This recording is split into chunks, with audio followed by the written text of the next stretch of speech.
Vi skal have lavet en bakke med en længde på 380 meter. Derfor tager vi et linjestykke med given længde og afsætter den til 380 meter. Og så har vi længden på bakken.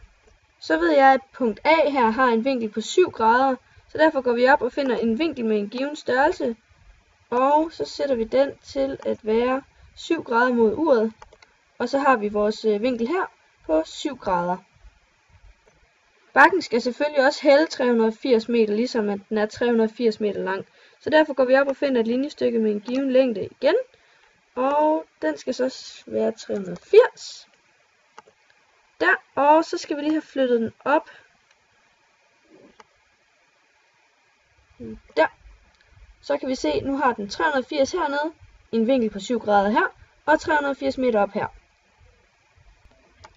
Så vil jeg lige få zoomet lidt ind, så at I kan se lidt bedre, fordi nu skal vi nemlig have til at have lavet en vinkel, eller en højde hedder det. Og så lige for at gøre det nemmere både for mig selv, men også for jer, så vil jeg lige starte med at rette de her. Den skal hedde B.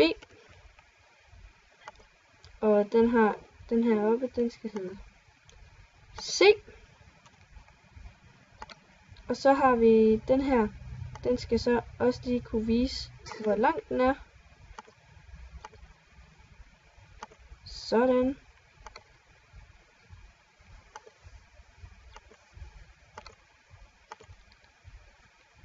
Så sætter lige navn på den her også, så I kan se det. Sådan. Så kan I se navn og værdi på de her to. Godt, så skal vi lige have sat, jeg kan lige trække den her ned, så I kan se 7 grader. Så skal vi have sat et linjestykke der. Så skal vi nemlig lige have fundet ud af, hvor lang længden er. Der, længde. Og så ser vi. Og længden, den er 46,28, og det passer rimelig godt med det, jeg har regnet i hånden. Den længde, jeg er kommet frem til ved at regne i hånden, den kan I se her. Den er 46,40, så det passer rimelig godt med det, jeg har fundet frem til her. Det aller sidste, vi mangler at gøre, det er bare lige at få rettet den her linje til, at den skal hedde A. Fordi lille A skal jo altid være over for stor A.